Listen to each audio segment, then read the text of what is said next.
It was a typical Monday in Seattle, the air thick with the scent of rain and coffee. But for Ethan Miller, this Monday was about to become the worst of his life. Just a couple of hours earlier, he had kissed his wife Ava goodbye, the familiar routine of 15 years of marriage. "Have a good day," she chirped in that overly bright professional voice she used for clients.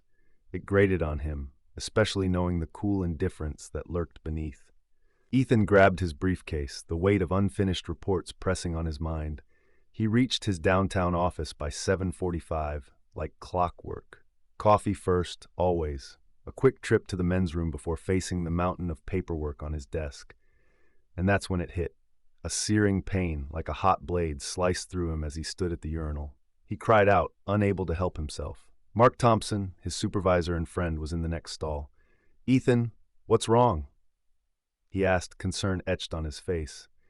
Ethan, face flushed, stammered, I don't know. It feels like I'm on fire." He glanced down at the greenish discharge, a wave of nausea rolling over him. "All right, look, go get checked out. Don't even think about work. I'll handle your reports. You just focus on getting better, okay?" Mark's tone was firm, leaving no room for argument.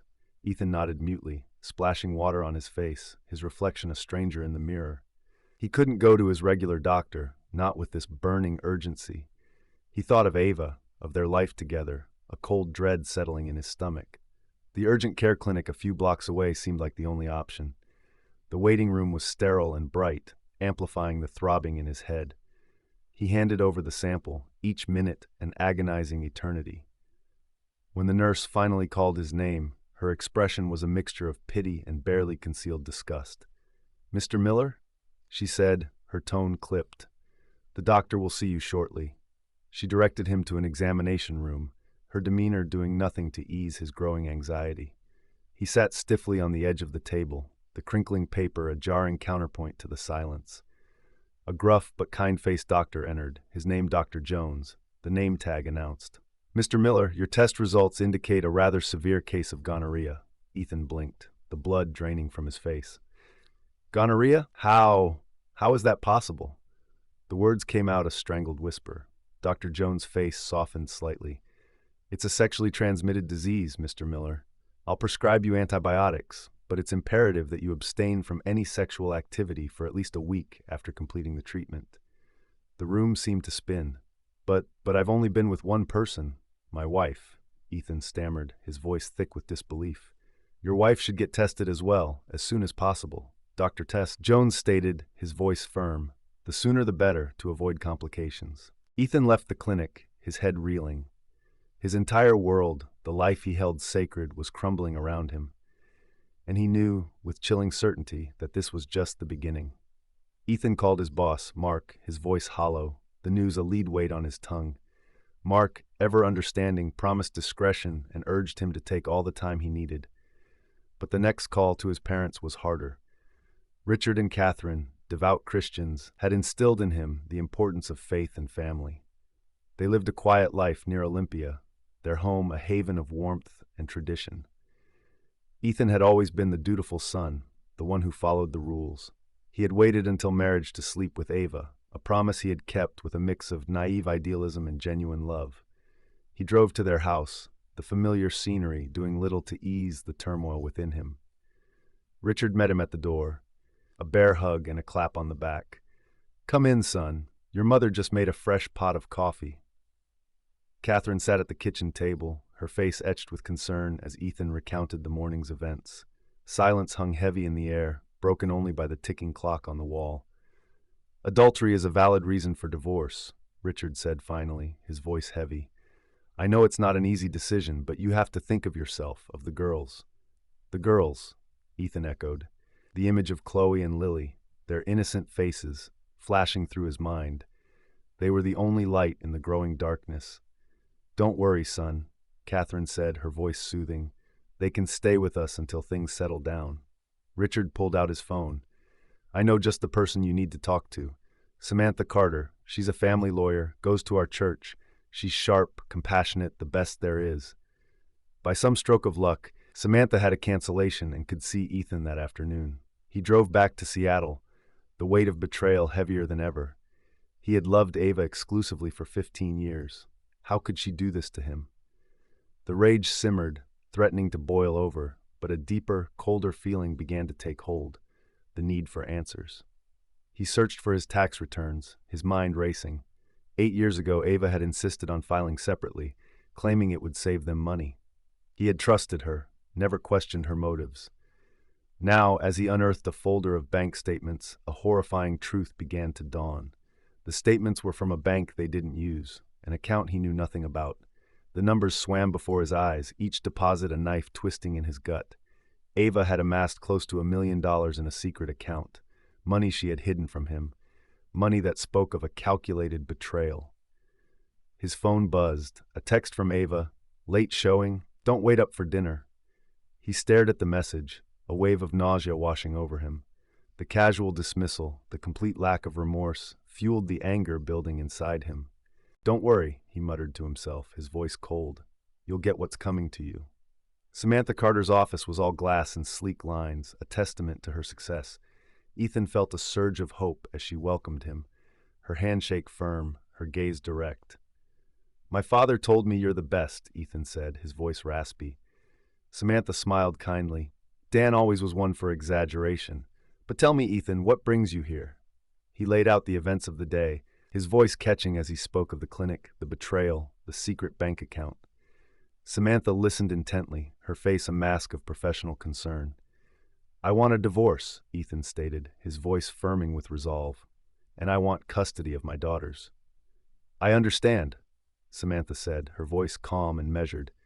"But it won't be easy. Washington is a no-fault state, so while adultery is grounds for divorce, proving it in court, well, let's just say it can be complicated." "What about the STD?" Ethan asked, desperation creeping into his voice. "She infected me. Isn't that proof enough?" Samantha shook her head. "Ava's lawyer could argue you contracted it elsewhere. Unfortunately, it's your word against hers." Ethan felt a wave of helplessness wash over him. He had been so blind, so trusting. "Don't worry, Ethan," Samantha said, her tone reassuring. "We'll get through this. I have a private investigator I trust. If Ava is indeed being unfaithful, we'll find the proof we need." Ethan handed her the address he'd tracked from Ava's phone, a sinking feeling in his stomach. He had installed a location app on her phone a while back, a precaution after she'd misplaced it. The irony wasn't lost on him. "A house in Queen Anne? Interesting," Samantha mused, tapping the information into her computer. "All right, Ethan, we'll start the paperwork, but more importantly, we need to focus on you and the girls. Are you absolutely certain Chloe and Lily are your biological children?" The question, though expected, felt like a punch to the gut.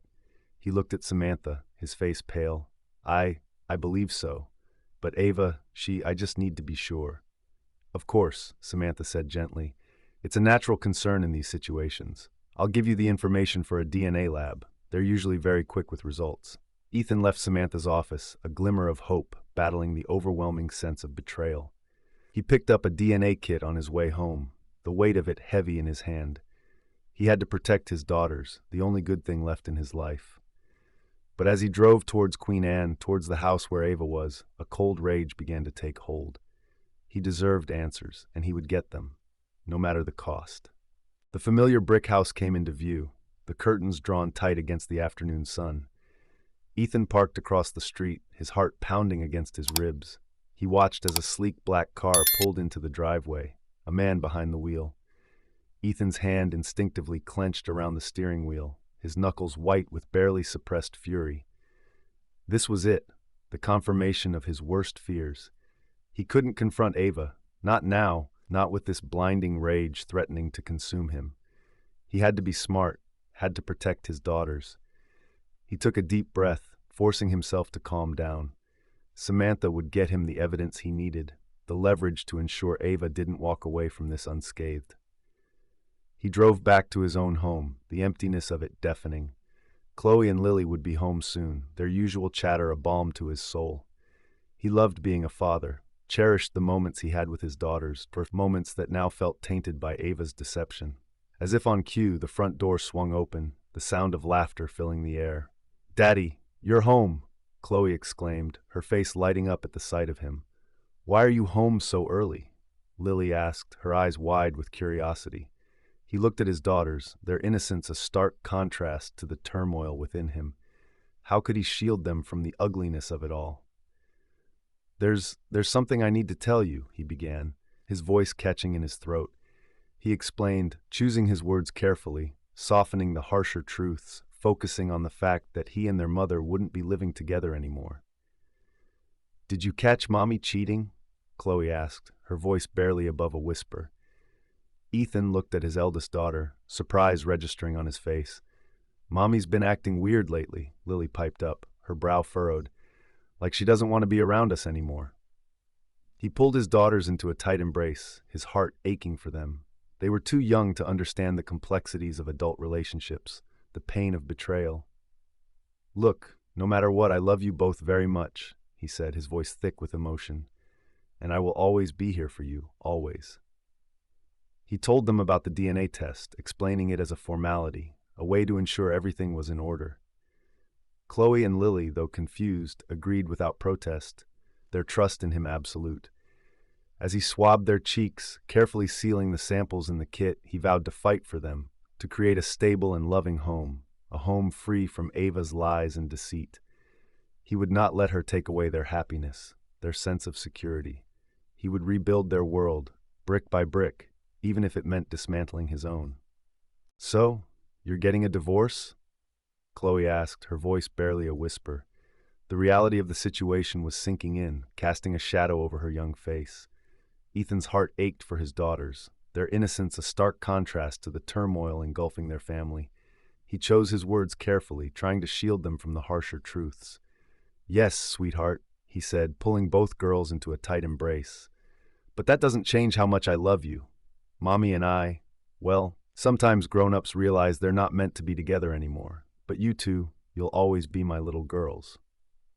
Lily, ever the inquisitive one, tilted her head. "Does Mommy not love us anymore?" Ethan fought back the bitterness rising in his throat.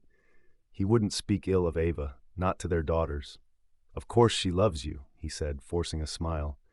"But sometimes, love changes. It doesn't mean it disappears entirely." He explained the situation as best he could, emphasizing that the divorce wasn't their fault, that he would always be there for them.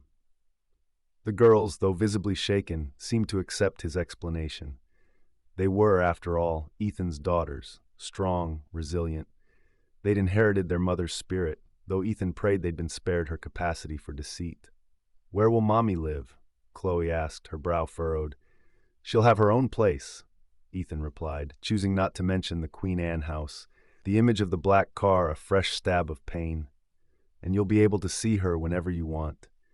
We'll figure out a schedule that works for everyone." He knew it was a promise he might not be able to keep, not if Ava had her way.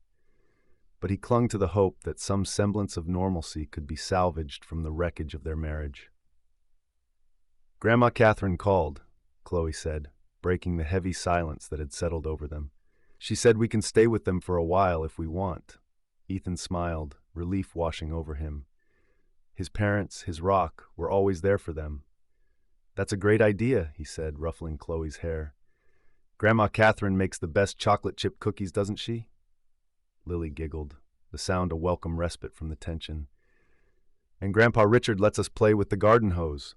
Ethan gathered their overnight bags, his heart a mixture of sadness and steely resolve.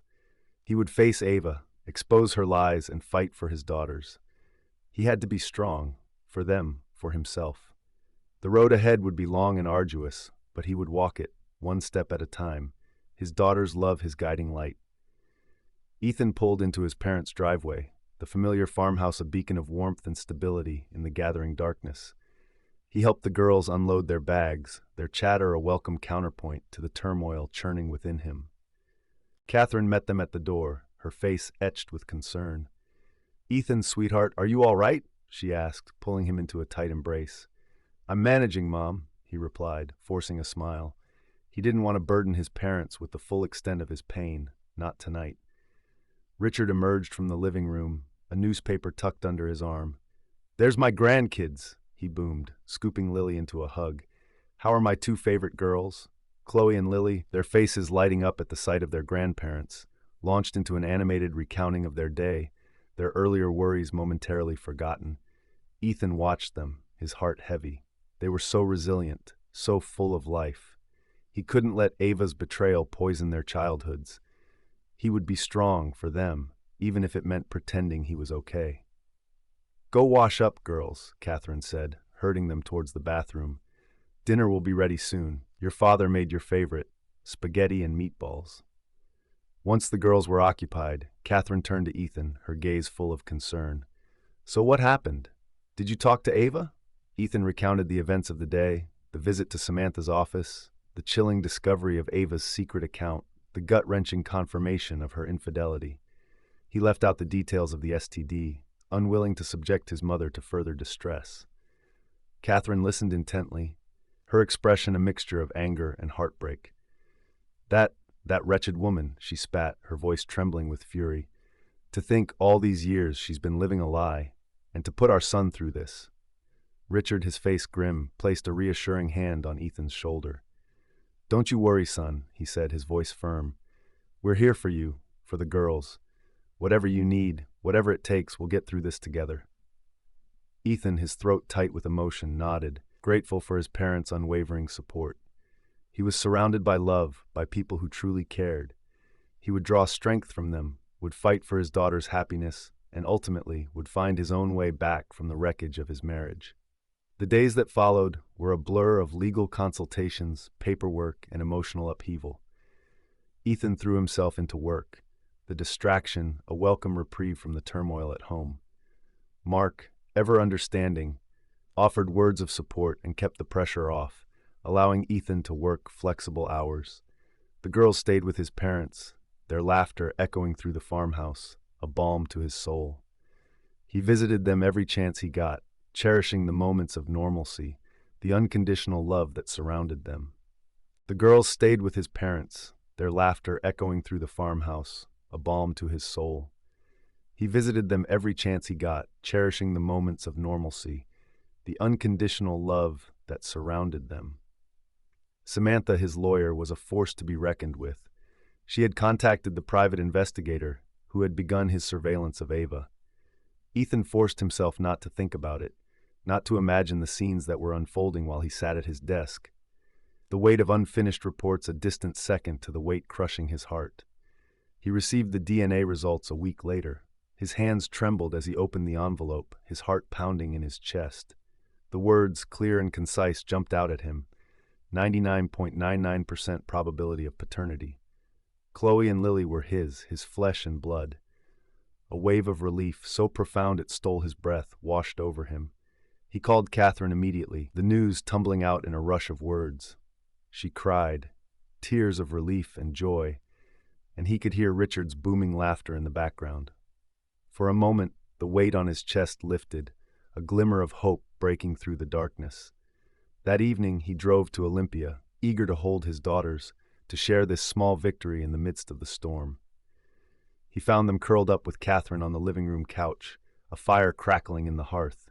He knelt before them, pulling them close. "Chloe, Lily," he began, his voice thick with emotion. "I just got some news, really good news."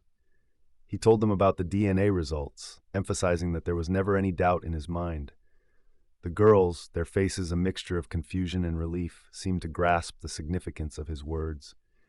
They snuggled closer, their small arms wrapping around him, their love a tangible force in the quiet room. He spent the night at his parents' house, the familiar smells and sounds a comforting cocoon. As he drifted off to sleep, the image of Ava's face, her features blurred by anger and resentment, flitted through his mind. He pushed it away, focusing instead on the warmth of his daughter's love, a love that no one could ever take away. The call came on a Wednesday, 2 weeks after Ethan's life had been irrevocably shattered. He was at his desk, trying to focus on a spreadsheet, the numbers swimming before his eyes. "Ethan, it's Samantha," her voice, brisk and professional, cut through the fog in his head. "We got him. Ava's been seeing the same man, multiple times a week. My investigator got photos, videos, the works. He even managed to record a conversation. Pretty damning stuff." Ethan listened, his stomach churning with a mixture of anger and nausea. He didn't want the details, not really, but he knew he had to hear this. "Ava's been seeing this man for a while," Samantha continued, her voice laced with disgust. They meet at his place, sometimes hotels. He's married too, by the way. The betrayal cut deep, each word a fresh wound. How could she? He whispered, his voice hollow.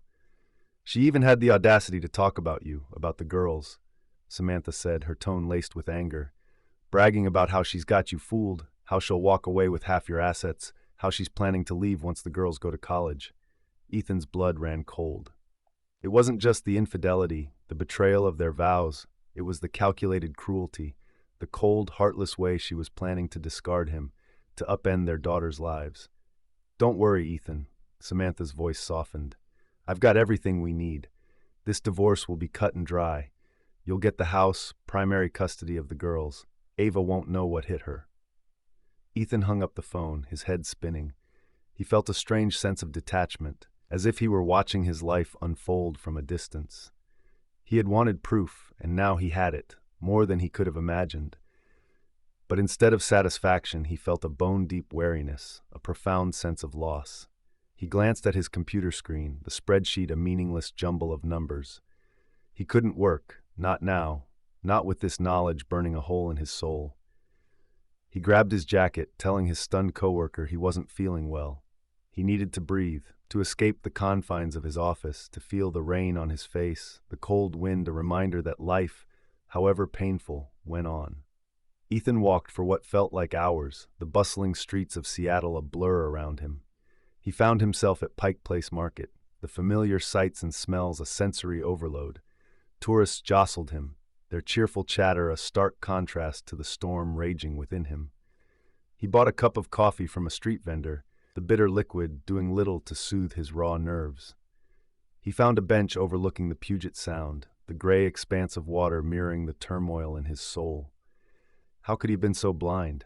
15 years of marriage, a lifetime of memories, all built on a foundation of lies. He thought of Ava, her radiant smile, the way she could light up a room with her presence. Had it all been an act, a carefully constructed facade to hide her true nature?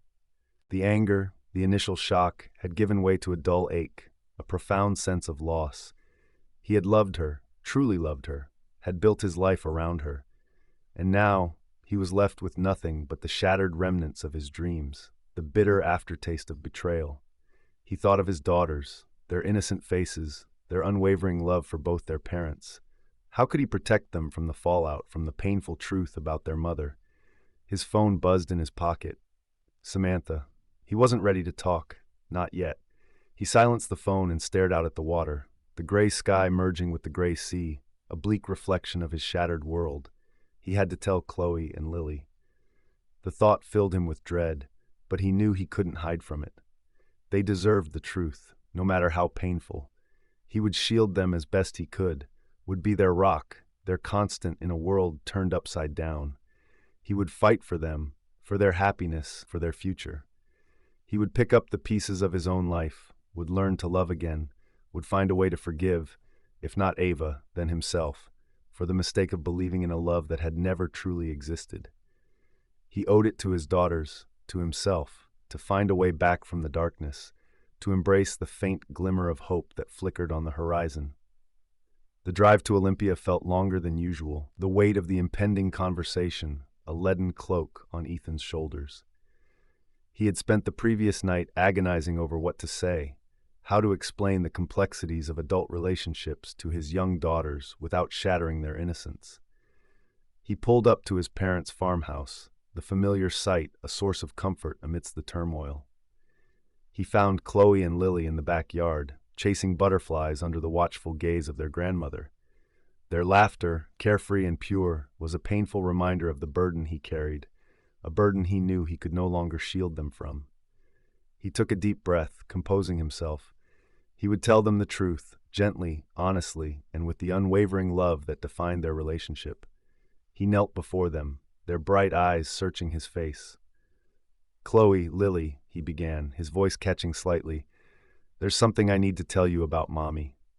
He chose his words carefully, avoiding blame or judgment, explaining that Ava had made some mistakes, that she had hurt him deeply. He emphasized that it was not their fault, that they had done nothing wrong. Chloe, her brow furrowed in thought, asked the question that had been haunting him. "Does Mommy not love us anymore?" Ethan's heart ached for his daughter's pain, for the innocence that was about to be tarnished. "No, sweetheart," he said, pulling her close. "That's not it at all. Mommy loves you both very much. But sometimes grown-up love is complicated, and sometimes people make mistakes that hurt others." He saw the confusion in their eyes, the struggle to comprehend a concept so foreign to their young hearts. He held them close, his love for them a tangible force in the face of their dawning awareness. He didn't tell them everything, not yet. Some truths were too painful, too adult for their young minds to process. But he promised them honesty, promised to always be there for them, promised to navigate the choppy waters ahead with their best interests as his compass. As the sun began to set, casting long shadows across the lawn, he watched his daughters play, their laughter a bittersweet symphony against the backdrop of his shattered world. He vowed to be their protector, their confidant, their source of strength in the face of their mother's betrayal. He would pick up the pieces, would rebuild their lives, brick by broken brick, until the laughter, once again, rang true. The following weeks were a whirlwind of legal proceedings and emotional turmoil. Samantha, a fierce advocate for Ethan and his daughters, moved swiftly through the legal system. Ava, confronted with the irrefutable evidence of her infidelity and the threat of losing everything, crumbled. She signed the divorce papers, agreeing to Ethan's terms: sole legal and physical custody of Chloe and Lily, the house in their name, a generous monthly support payment funded from the remnants of her secret account. There was a sense of relief, of course, that the legal battle was over, but it was a bittersweet victory. The life Ethan had known, the future he had envisioned, lay in ruins. The pain of Ava's betrayal, the knowledge of her calculated deceit, cut deep, leaving scars that would take time to heal. He focused on the girls, their well-being his primary concern.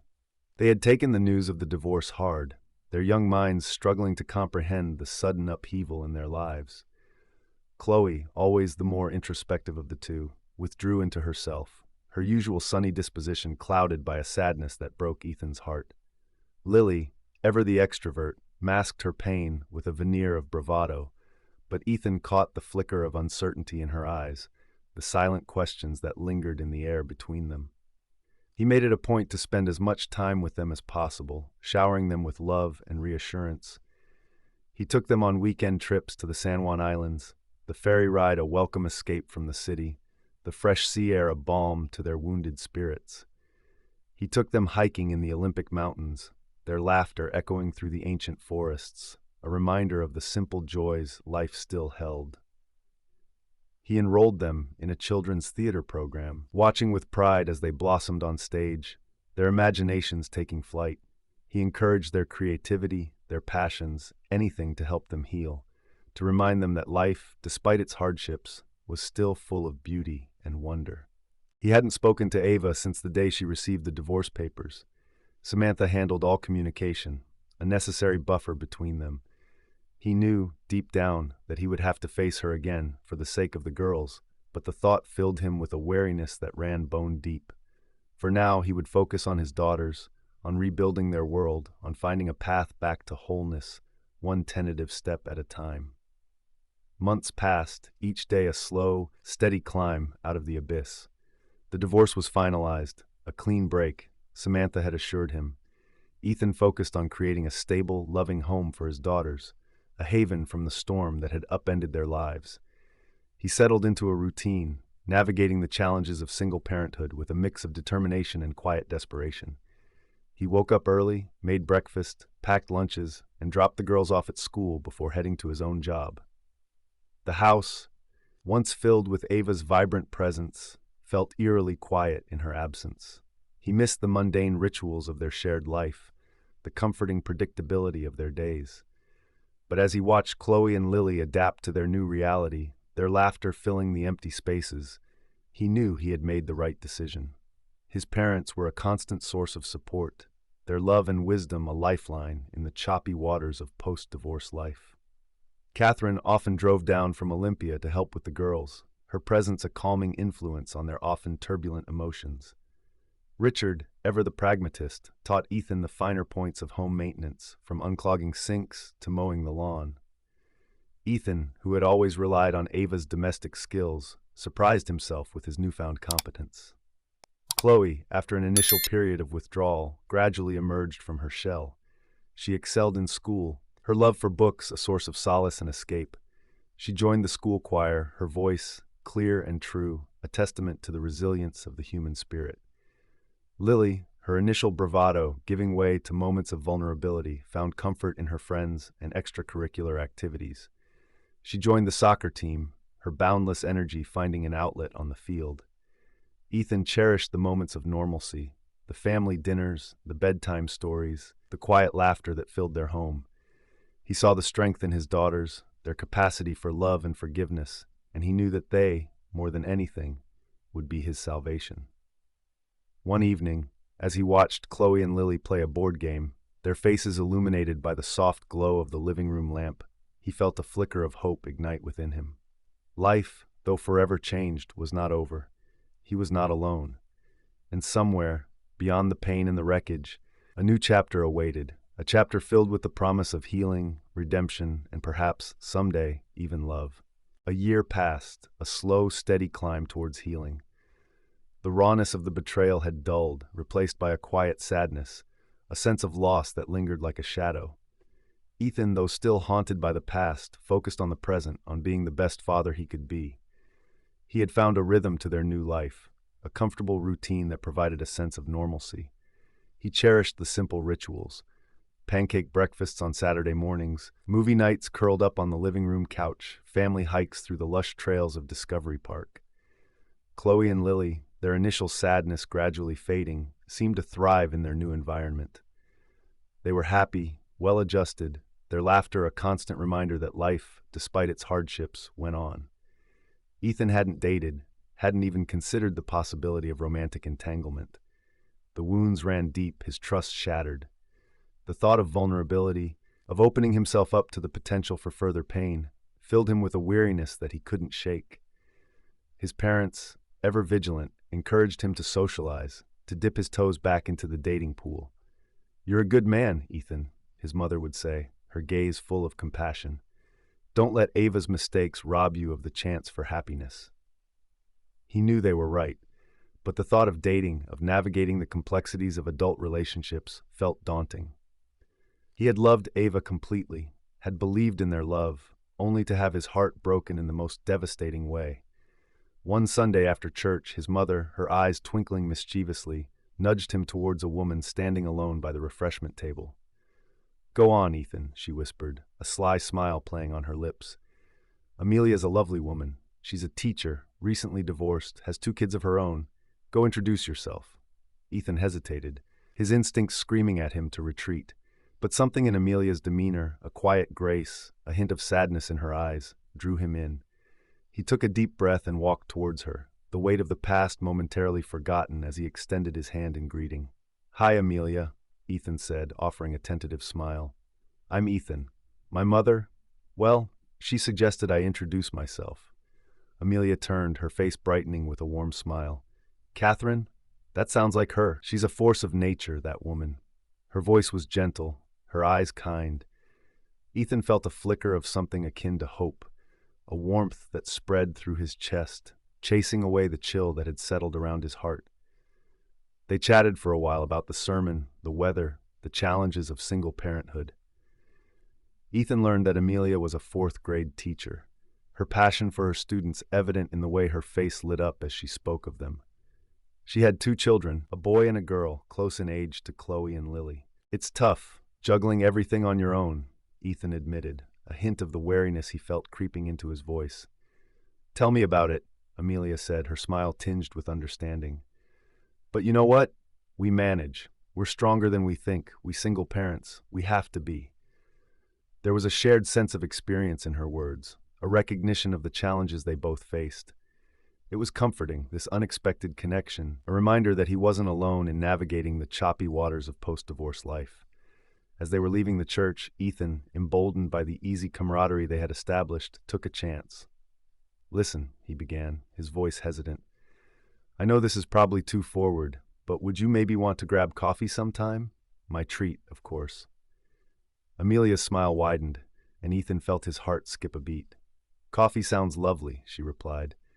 And maybe next time we can introduce our kids. It seems like they'd have a lot in common. They exchanged numbers, and as Ethan watched her walk away, her laughter carried on the gentle breeze. He felt a flicker of hope ignite within him. It was just coffee, he reminded himself. Just a chance to connect with another adult who understood the unique challenges of their shared experience. But as he drove home, the setting sun painting the sky in hues of hope and renewal, he couldn't help but feel a sense of anticipation, a lightness in his heart he hadn't felt in a long, long time. The coffee date turned into dinner, a casual affair at a family-friendly restaurant on Alki Beach. Chloe and Lily, initially hesitant, warmed up to Amelia's children, Ben and Sophie, their laughter echoing across the sandy shore as they chased seagulls under the watchful gaze of their parents. Ethan and Amelia, their conversations punctuated by the joyful shouts of their children, found themselves drawn to each other, a shared sense of humor and understanding bridging the gap between their past heartbreaks. They talked about their lives, their dreams, their fears. Amelia, with a gentle honesty that disarmed Ethan, shared her own story of betrayal and resilience.